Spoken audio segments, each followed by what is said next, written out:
One of the hallmarks of advanced surfing is the ability to achieve fluidity and flow. It's not the most tangible measurement for sure, but it's obvious when you see it.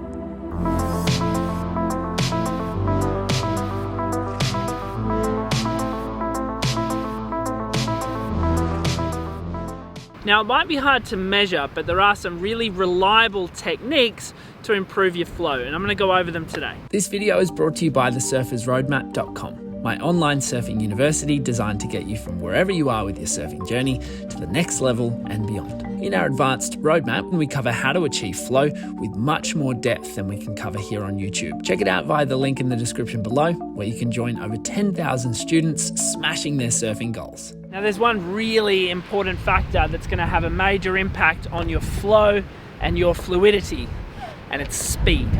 Speed reduces the need for our body to make up any shortfalls in available kinetic energy on a wave. This enables us to be physically minimalistic, which improves the aesthetic perception of flow.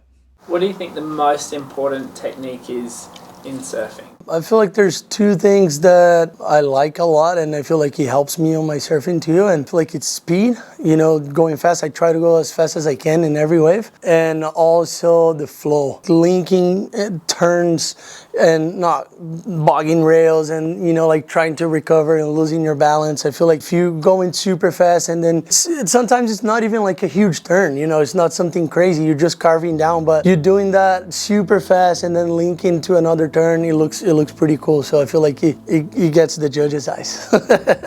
In the hierarchy of techniques that we know give us speed, the first consideration is your positioning in relation to the wave and its peak when you catch it.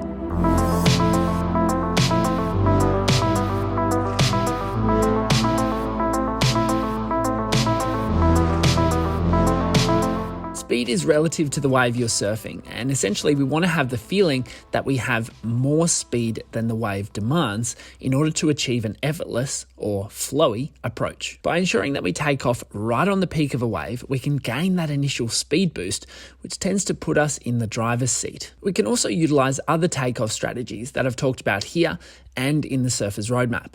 Starting off with number 1, ensure you take off high on the wave in the power zone. Number 2, perform a small pump immediately after your feet hit the deck of the board. This puts you in the power zone and can lead to an accentuated compression as you head toward the bottom of the wave. 3, add in good speed flow technique. Needless to say, what happens at the start of the wave, from paddle to pop-up, has a massive impact on the flow of each ride.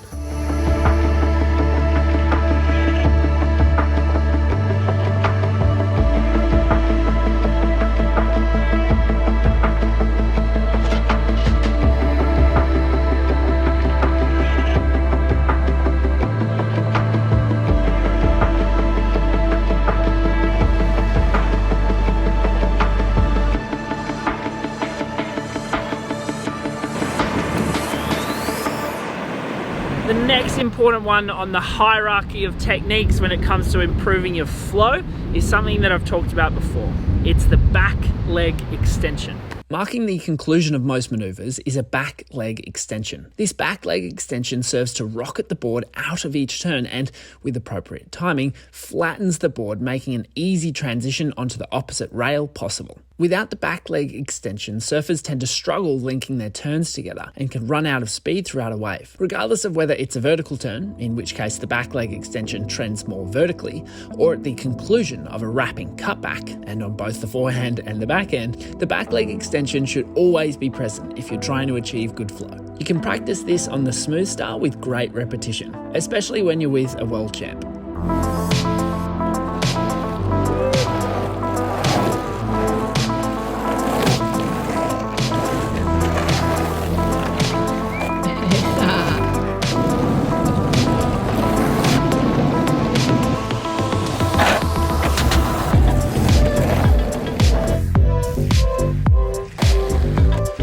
My legs.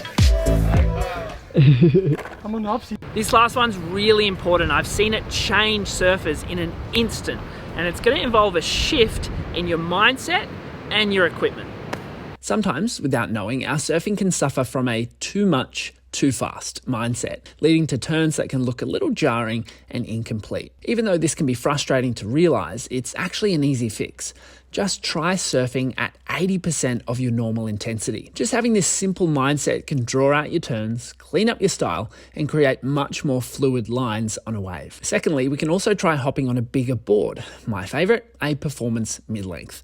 My signature model is still on the way, but for now, just try hopping on one at random and notice how it forces you to become more connected with the wave and the board. It should also force you to slow down your approach, accentuate your compressions and extensions, and to create an overall much more aesthetically pleasing and flowy approach to a wave. You can then transfer this approach back to your shortboard with great success. Thanks so much for tuning in, guys. I hope those 3 steps helped you out in improving your flow. Flow is a big module in the Advanced Surfers Roadmap, and we've just released it, so make sure you check it out via the link in the description below.